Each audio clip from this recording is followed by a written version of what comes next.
Sebelumnya, kalian subscribe dulu channel ini agar kalian tidak ketinggalan video terbaru dari channel kami. Janji Raden Wijaya kepada Wiraraja. Raden Wijaya yang diceritakan ke utara tersebut diberitahu bahwa Batara Siwabuddha wafat karena prajurit Daha turun dari selatan. Patih tua juga telah gugur. Semua mengikuti jejak Batara. Segera Raden Wijaya kembali beserta hamba-hambanya berlari-lari ke Tumapel, hendak melakukan pembalasan, namun tidak berhasil dan bahkan terbalik, dikejar dan diburu oleh Kebo Mundarang.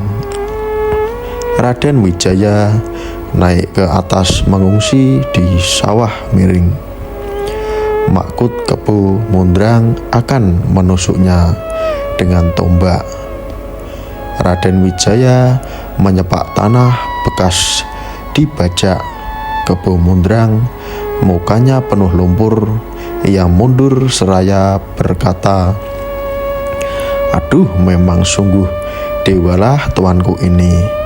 Sekarang Raden Wijaya membagi-bagi cawat dari kain ikat berwarna merah, diberikan kepada hamba-hambanya masing-masing.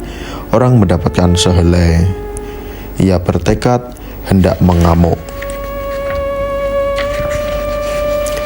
Yang mendapat bagian adalah Sora, Ranggalawe, Padang, Dangdi, dan Gajah. Sora segera menyerang banyak orang Daha yang mati, kata Sora. Sekarang ini Tuan hendaknya menyerang sekarang. Adalah kesempatan yang baik. Raden Wijaya kemudian lekas menyerang. Semakin banyak orang Daha yang mati, mereka lalu mundur. Ketika malam menyelimuti, mereka akhirnya berkubu dan beristirahat. Ketika waktu sunyi dan orang-orang sedang tidur, Raden Wijaya mengejar dan mengamuk lagi. Sekarang orang-orang Daha kabur. Banyak yang tertusuk oleh tombak kawannya sendiri. Orang-orang Daha itu lari pontang-panting. Batara Siwabuddha mempunyai 2 anak perempuan. Batara Siwabuddha bermaksud akan menikahkan mereka dengan Raden Wijaya. Ketika itu 2 anak perempuan Batara Siwabuddha ditawan oleh orang Daha. Putri yang muda berpisah dengan putri yang tua. Tidak menjadi satu arah, lari mereka setelah Raden Wijaya ngamuk yang membuat kerepotan orang-orang Daha. Pada waktu malam tampak api unggun orang Daha menyala besar. Nyala apinya, Raden Wijaya mendapati putri yang tua di sana. Dengan cepat putri itu diculik oleh Raden Wijaya. Lalu ia berkata, "Sora, marilah mendesak dan mengamuk lagi agar dapat bertemu dengan putri yang muda." Sora berkata, "Jangan tuan, bukankah adik tuan yang tua telah tuan temukan? Berapa jumlahnya hamba tuanku sekarang ini?" Raden Wijaya, "Justru karena itu maka Sora berkata lagi, lebih baik tuanku mundur saja, karena kalau memaksa mengamuk, seandainya berhasil itu baik kalau adik tuanku yang muda dapat ditemukan, akan tetapi kalau tidak dapat ditemukan, kita akan menjadi seperti aneh-aneh menyentuh pelita." Sekarang mereka mundur. Putri bangsawan didukung. Semalaman mereka berjalan ke utara. Keesokan harinya dikejar oleh orang Daha. Terkejarlah mereka di sebelah selatan Telaga Pager. Orang-orangnya bergantian tinggal di belakang untuk berperang dan menghentikan orang Daha. Gajah Pagon terkena tombak, tembus pahanya, namun ia masih kuat berjalan. Kata Raden Wijaya, Gajah Pagon masih dapatkah engkau berjalan? Jika tidak, mari kita bersama-sama mengamuk. Hamba masih dapat berjalan, tapi perlahan saja, tuanku. Orang-orang Daha tidak begitu kuat mengejar. Kemudian mereka kembali ke Telaga Pager. Raden Wijaya masuk belukar, keluar belukar seperti ayam hutan.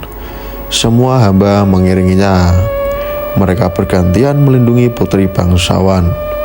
Akhirnya hamba-hambanya itu bermusyawarah membicarakan keadaan Raden Wijaya. Setelah putus pembicaraannya, mereka semua mengatakan, "Tuanku, sembah semua hamba-hamba ini, bagaimana akhir tuanku yang masuk belukar dan keluar belukar seperti ayam hutan itu? Pendapat hamba semua lebih baik tuanku pergi ke Madura, bagian timur.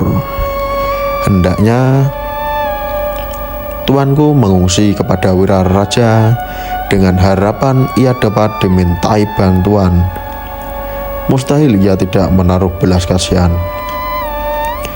Bukankah ia dapat menjadi besar itu karena almarhum ayah tuan yang menjadi lantarannya?" Kata Raden Wijaya, "Itu baik kalau ia menaruh belas kasihan. Jika tidak, aku tentu akan sangat malu."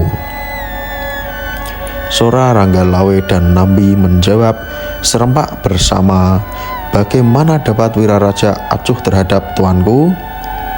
Itulah sebabnya Raden Wijaya menuruti perkataan hambanya. Mereka lalu keluar dari dalam hutan.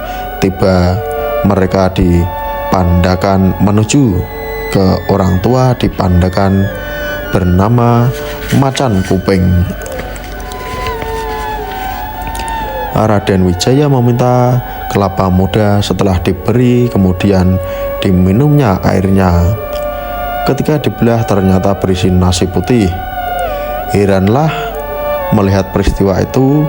Kata orang yang melihat, "Ajaib benar, belum pernah ada kelapa muda berisi nasi." Gajah Pagon tak dapat berjalan lagi. Kata Raden Wijaya, "Wahai orang tua di Pandakan, aku menitipkan Gajah Pagon yang tak dapat berjalan ini. Hendaknya ia tinggal di tempatmu." Kata orang Pandaan, "Aduh tuanku, itu tidak baik jika sampai Gajah Pagon diketahui berada di sini. Mustahil akan ada hamba di Pandakan yang menyetujui kehendak hamba. Biarlah ia di dalam pondok di hutan saja, di ladang tempat orang menyapit ilalang." Di tengah-tengahnya, setelah dibersihkan, dibuatkan gubuk. Di sana sunyi, tak ada seorang hamba pun yang mengetahui hamba di Pandakan nanti yang akan memberi makan setiap hari. Gajah Pagon lalu ditinggalkan. Raden Wijaya selanjutnya menuju datar pada waktu malam hari. Sesampainya di datar lalu naik perahu. Prajurit Daha kembali pulang. Putri yang muda masih ditawan, dibawa ke Daha, dipersembahkan kepada Raja Katong. Ia senang di saat diberitahu perihal wafatnya Batara Siwa Buddha. Raden Wijaya menyeberang ke utara, turun dari perahu, terhalang malam di tengah sawah di dataran perbatasan Sengenep atau Sumenep. Bermalam di tengah sawah yang baru saja habis disikat. Pematangnya tipis, Sora lalu berbaring tiarap. Raden Wijaya dan putri bangsawan lalu duduk di atasnya.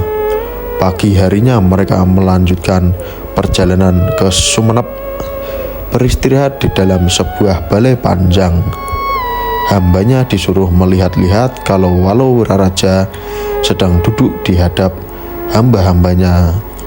Kembalilah mereka yang disuruh itu. Memang Wiraraja tengah dihadap, maka berangkatlah Raden Wijaya menuju tempat Wiraraja. Apa pendapat kalian tentang video ini? Silahkan beri komentar di bawah ini.